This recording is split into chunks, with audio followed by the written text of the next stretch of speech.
Now let's add our reverse diagonal lines, or what we call angle 3 and angle 4. Now these reverse diagonal lines are actually quite important because they give me a lot of options later on. Apart from of course being able to just function as cuts, later they can also be adapted into different types of umbrellas, and then you can coordinate them with your double swords, double stick, single sword, single stick, and you have a whole bunch of options that you can work from these reverse diagonal lines. But we have to start from somewhere, right? So we're going to continue with the ranging footwork that we've been doing all this time, and we're going to continue with the basic diagonal lines that we've been doing all this time, because we're going to be using the same clock system for our reverse diagonal lines.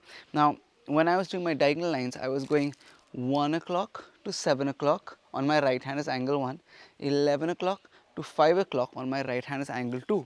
On my left hand is angle 1 was again 11 to 5, and 1 to 7 is angle 2.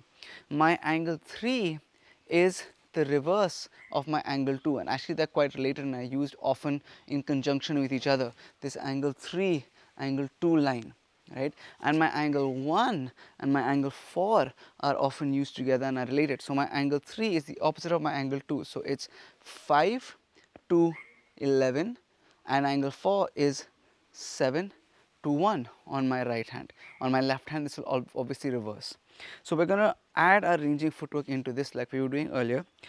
As I go forward though, I'm going to go angle 1, angle 2, angle 1, angle 2. Now as I go back, I'm going to go angle 3, angle 4, angle 3, angle 4. For this drill we won't side step, we're going to skip the stepping to the side. It's just going to be front, front, back, back. Okay, so one more time, 1, 2, 1, 2, going backwards, 3, 4, 3, 4. Couple of really important things to keep in mind is aligning your edge, especially for that 3. That 3 is going to feel quite strange because you have to really think of almost contorting your arm in a weird way to get that edge on target. So I'm not slapping up with the sword, I'm cutting with the sword. The 4 feels a lot more natural, but the 3 often will not feel natural. And if we chase that feeling of natural, you often won't get the edge aligned, you'll hit with the side. We don't want to do that. We want to make sure our edge is aligned. One way of ensuring that is to not think so much of twisting the arm like this, but of turning the hip. When I'm turning the hip, it becomes a lot easier for me to get my edge aligned for that 3 than if I just try and move the arm. I'm going to require a lot of wrist flexibility, and for example, I don't have that wrist flexibility. So you really have to turn that hip. The next thing is loading position. Like we spoke on the angle 1, angle 2, you have to make sure you're loading correctly. But for the 3 and 4, you can do it like this, where I'm going 1, I'm loading before the 2, I'm going 1, I'm loading before the 2, I'm going 3, I'm loading before the 4, I'm going 3, I'm loading before the 4. Or what you can also do is just go 3 and drop it down, 4, 3 and drop it down, 4. You don't necessarily need that pause between the 3 and the 4 to load if you don't want.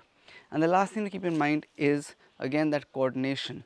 I'm still hitting as I step, hitting as I come back, hitting as I step, hitting as I come back, just like I was doing in everything before this.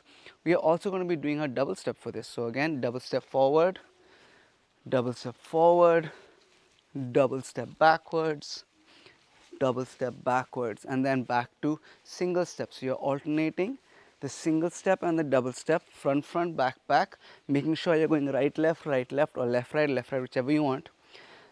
And you're hitting as you step and hitting as you come back. As you go forward, you're doing angle 1, angle 2. As you come back, you're doing angle 3, angle 4.